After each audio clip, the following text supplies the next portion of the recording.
2 days ago, I was frantically making videos, and probably because I was PMSing, I was feeling a little bit owly. And then as I was editing them, I realized that, wait a minute, summer only lasts so long here where I am now. Maybe summer is pretty eternal in California, but in Canada that's not the case. So I have to remind myself to get out and enjoy the nice weather, even though right now it's really smoky because there's a lot of fires. So it just looks like smoky air.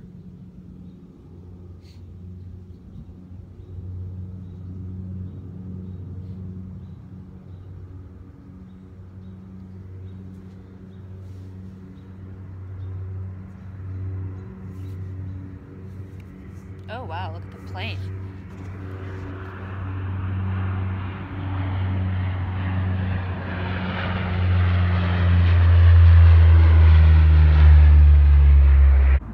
That was a really weird one. It had propellers on it. It had 4 sets of propellers. Maybe it was some kind of military plane, I don't know. But as I was saying, I need to remember to get outside, and I'm actually living in a new city right now than before I left from California. So I feel like I need to get out and explore while it's still nice. So then when the weather changes, I'll at least have some knowledge and familiarity with the area, so I don't use that as an excuse to not get out when conditions are less likely to make me go out. So I just went to this park. Oh yeah, I'm right by the US border. That might have been a USA plane, I don't know. So I went to this park today, and it's actually really nice, and there's some trails, but I feel a little bit creeped out to walk them by myself right now.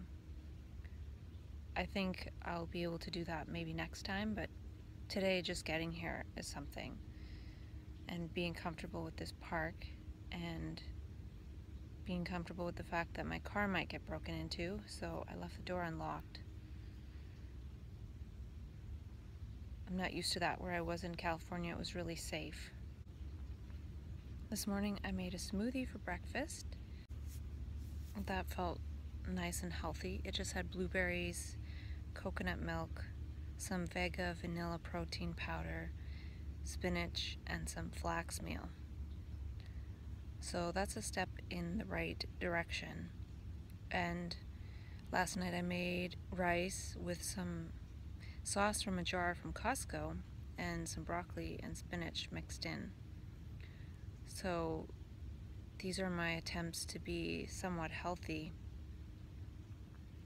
And I jumped on my mini trampoline twice for a couple of minutes just to do that thing to get the circulation moving. So trying to just be more well in my body and be outside in nature. Luckily where I'm living now, there's actually a lot more nature around, so I'm not finding it that shocking in terms of the noise and the lack of nature, because there's a lot. Though perhaps when it starts raining like crazy, I will start to feel like I don't want to go out in nature so much. But at least right now I can sit here on the grass and talk to myself. So yeah, after having this real feeling of, oh my gosh, I gotta get through these insights, and there's probably 100 pages typed of them, I then had the feeling of, oh my gosh, I need to put this aside and just be outside and start to work on having a healthy body and being with people, like I probably talked about before I left, and then I kind of forgot. That's the thing, I sort of forget what I'm up to on a daily basis. And lately, the last few days, waking up in the morning, I feel kind of low.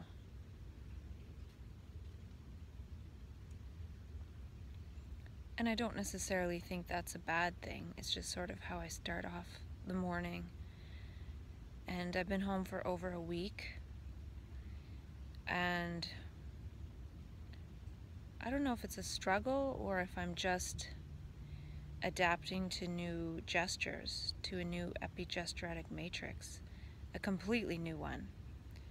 I guess what wouldn't be new is the process of continuing to talk to myself, but it feels different in that now it's less about coming off the meds, which the last 4 months has been a lot about that. And now that it's not about that, I don't know what it's about. And I did get a huge download of insights that I wrote down, and I haven't really had very many insights lately in the last couple of weeks. And I think that's good because it seems like there's a wave of insights, and that happened before I had my small crisis when I got to California.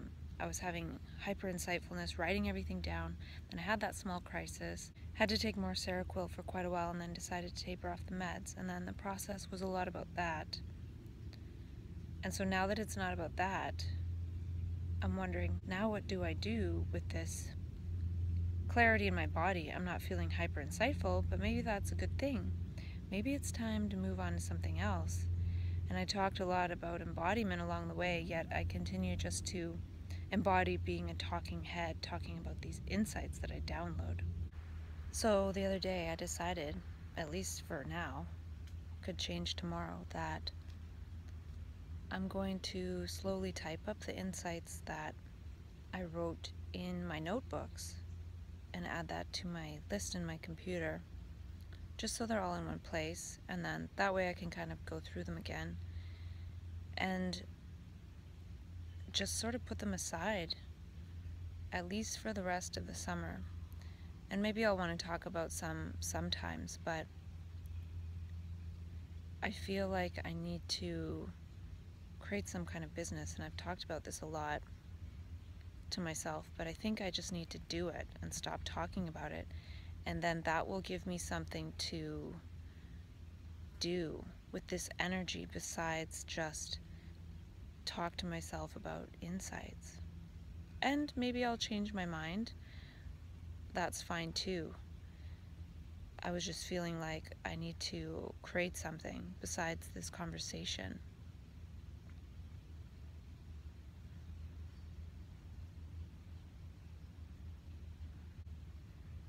And I've been reading the book Stealing Fire by Stephen Kotler and Jamie Wheal, and it's actually really, really good.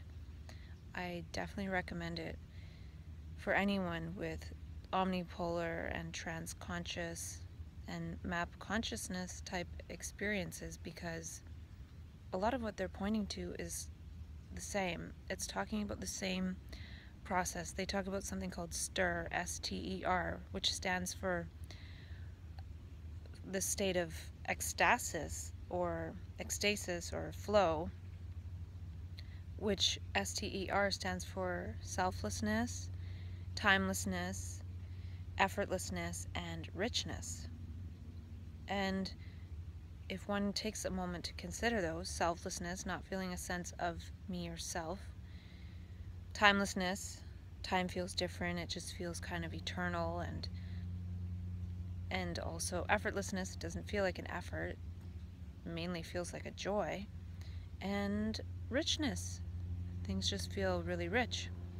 And to me, all of those are felt senses that we have when we're in the state of so-called mania, or I've called it map consciousness or trans consciousness, and a lot of different things along the way.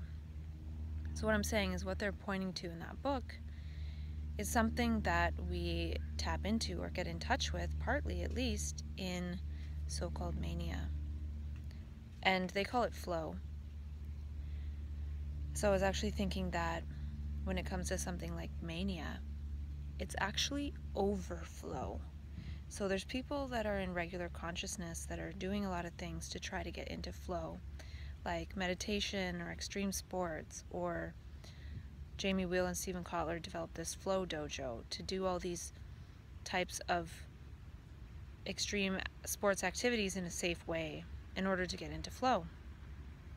And then there's people like me who go into this space of flow without any kind of effort or will or intention, I actually do a lot of things in my life to stay out of that state.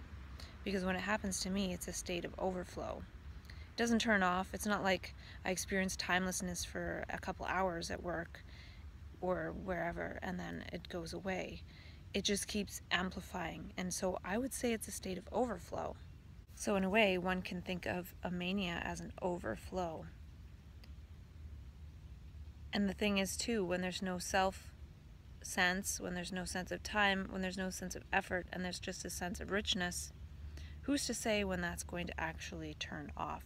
And in something like a so-called mania, it doesn't turn off so easily. And it goes to the point where it kind of burns out the energy of the physiology and it sort of short-circuits the nervous system because it does go on for so long. So regular consciousness people might get into a state of flow for a couple hours and be like, woohoo, through extreme sports, or because they meditate, they can get into flow at work, for example.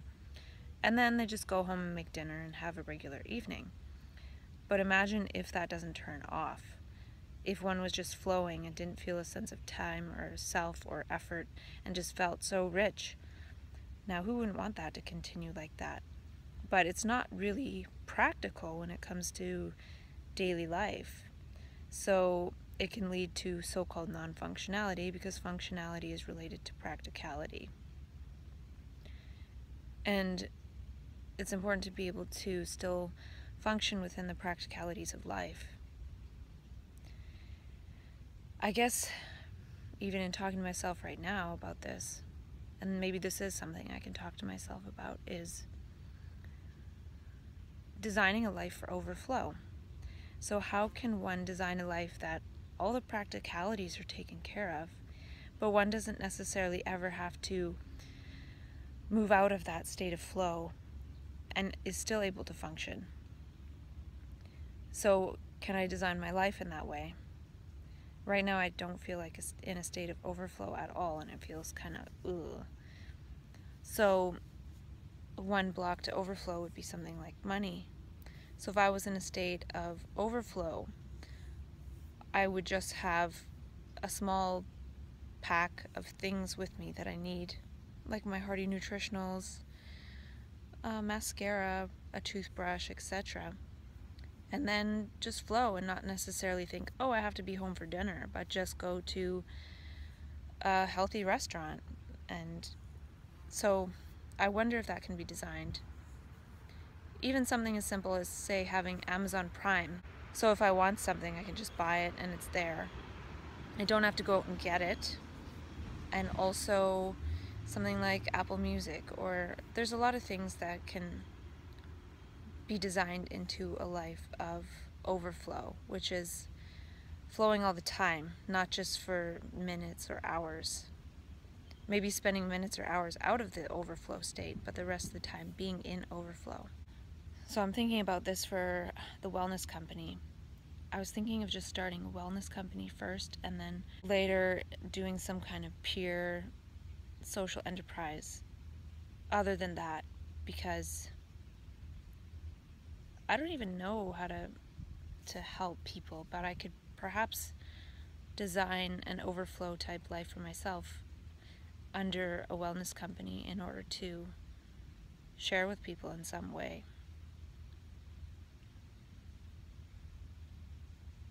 If I'm not living a life in overflow, that I'm just sharing a bunch of words. And it is sharing, talking about how I talk to myself out of the mental health system, but it's like, now what? I use that process to talk myself out of the mental health system, but now it's a bit different. It's not just creating context to have a supportive meme structure that I've created for myself out of my own understanding to keep me away from the psych stuff.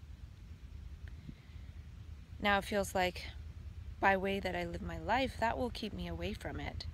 Because if I just keep standing there talking to myself about that stuff to create this bubble around me but don't actually live a life, well, that's not really that exciting. And not that it has to be exciting, but I'm only seeing this now as I'm talking to myself about it, that I need to design a life of overflow.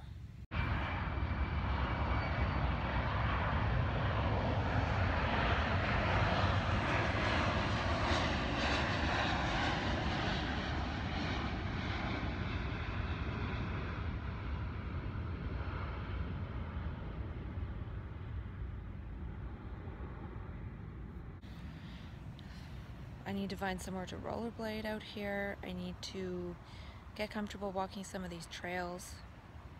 I don't know if that's really a life of overflow, but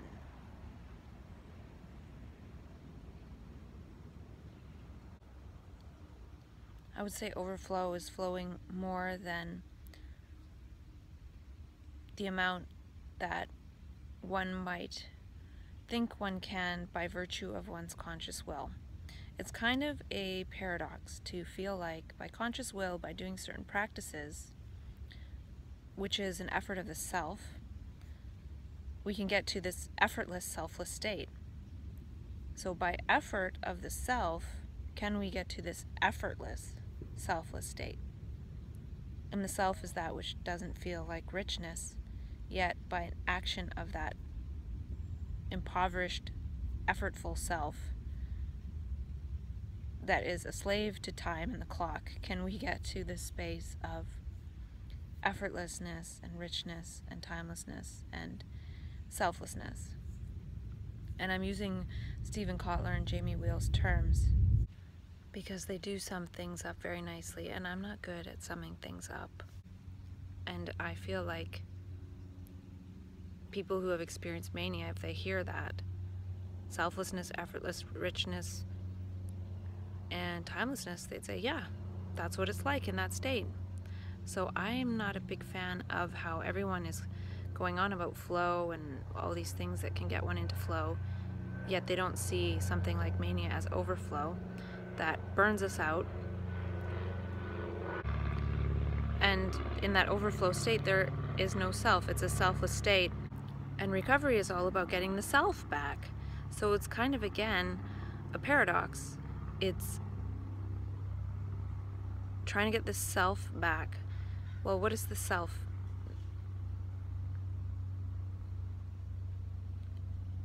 Perhaps we just need it for functionality. But if we can create selfless functionality, I don't know what that would be. Can there be functionality without a self?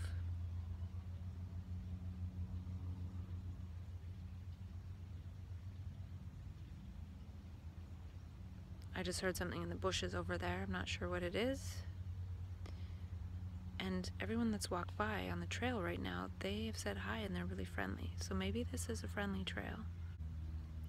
And it seems like the airplanes land and take off around here, and it's kind of fun to watch. I read something on Twitter yesterday that said that Elon Musk said that he might have undiagnosed bipolar. Maybe it's undiagnosed because he's still able to function. So I wonder about this functionality. We lose this domain of functionality, but functionality is something that is contrived by society in a way. Like if I have my own place and I pay my own bills and I buy my own food and I do everything for myself like that, then I'm functional. But maybe in so-called mania and map consciousness, we try to function in a different way, and we're actually more interconnected and trying to help other people function in a way. Maybe that's part of our function, is to be more integrated and relational. And maybe that's not a problem if we can still get our very basic needs met. So can I design a way to get my very basic needs met and be of a different function in society? And also yesterday, I just went ahead and bought that Muse meditation headband device. Not with my money though. I bought it with my credit card rewards. I had enough points to get it. So that's cool because I'll be able to try that out. And I'm really interested in doing the whole checking out the raw data of my brain part of it, because they have some developer tools. But I think the developer tools is for the old version of the headband, and I sure hope I got the new one off Best Buy. So I want to put the insights aside, at least I say that today, and type them up, maybe just blog them later on after I start to share some of this conversation I've had with myself. And how can I share the wellness that I've come to? And if I don't share that, am I going to feel a richness? And I don't know. I often feel like I can't share, I don't know how, or I don't have the right, but at the same time, I have been through a lot. So yeah, I think I'm just going to start a wellness company and take steps towards that, and maybe that will share some kind of framework for a person who has omnipolar consciousness to just create some kind of sharing structure and just make that sharing part of the selfless, timeless, effortless, and life full of richness. So I wonder if that's a question. Does this add something to those 4 dimensions?